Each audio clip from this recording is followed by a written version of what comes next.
Deanna Falchook is a former Disney World princess who joins us now from Orlando, Florida. Deanna, when you first heard of that Planned Parenthood tweet calling for a princess abortion, what was your reaction?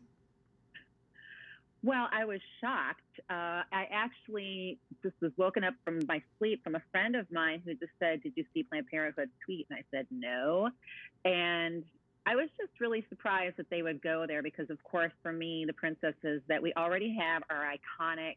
They are strong, they're powerful and amazing. And I just felt like it was very much a ploy for them to indoctrinate our young kids. And it really hit home for me since I have 4 daughters of my own. Deanna, you have been very open about your abortion when you were 18, how Disney did not compel you to do that. And it's a decision you've come to regret. What do you want other women to know about your post-abortion experience? Well, I was shocked and surprised. Actually, I had grown up, surrounded by amazing women who actually believed that, I don't know, they really believed what they had been told, that, we needed more freedom, that this was our choice. And even though I was raised Christian, it was pretty much a given. Like, I wanted to be a mother, but I was told, wait to be a mother until you accomplish something big. So there was this messaging in my mind that I had to prolong something that I really wanted, which was to birth children. So I went, at 18, I got this job singing at Disney. I loved it. I was singing all these amazing songs in front of the castle. And then I got pregnant. And then I headed into an abortion, not expecting to be literally I was just devastated almost immediately. And I was shocked by that. It went back onto the stage to try to sing and dance. And I went on like that for like 9 months. But in the times that I was off the stage, I had no energy. I was exhausted. And so what I hadn't been told, I don't feel like it was full disclosure even, with the abortion, was that, a lot of women do come to regret and struggle with that decision. And I missed, I really wanted to be a mother and I just struggled. And so I ended up quitting the job that I loved. I loved Disney.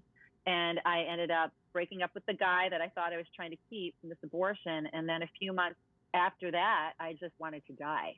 I just wanted to die. And if it wasn't for my mother calling me on the phone, she was a single mom raising 4 daughters and just saying, "How are you doing?" She did not know about this.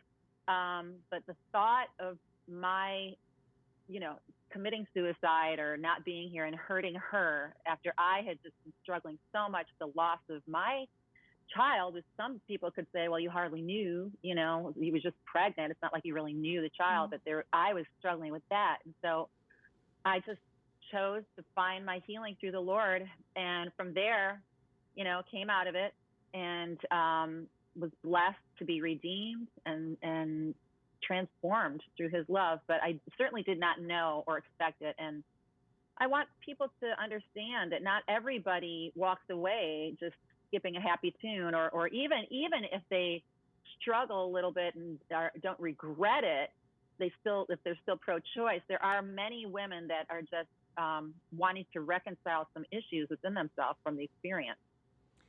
You have since, Deanna, married your husband, gave birth to 2 babies, and then adopted 5 children. How have you seen God just work in your life?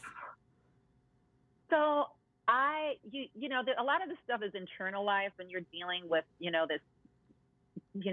these experiences post-abortion. So I actually had this secret thought that I would not be able to conceive and have a child at all.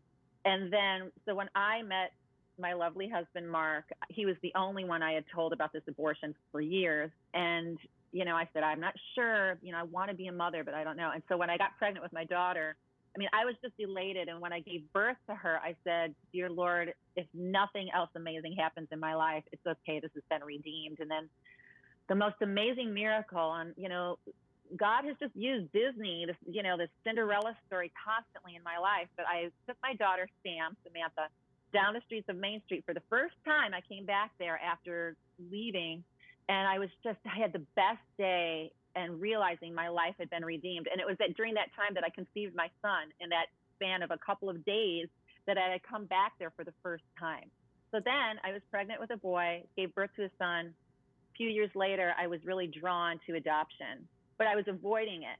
And through prayer, I just felt the burden of the Lord on me to go and adopt. And I kept saying, I have a boy and a girl, like almost like I shouldn't ask for anything even better. But the Lord just called me to adopt, and I adopted a daughter from Guatemala in 2005. Her mom was 14 years old. And then we adopted 3 children who were fully orphaned because their mother died from AIDS in Ethiopia. And then we adopted a little boy from Ukraine in 2011 who he was labeled invalid at birth. His mom had AIDS, and they were about to transfer him from a baby home at the age of 5 into a place that they said that he would have died had we not come.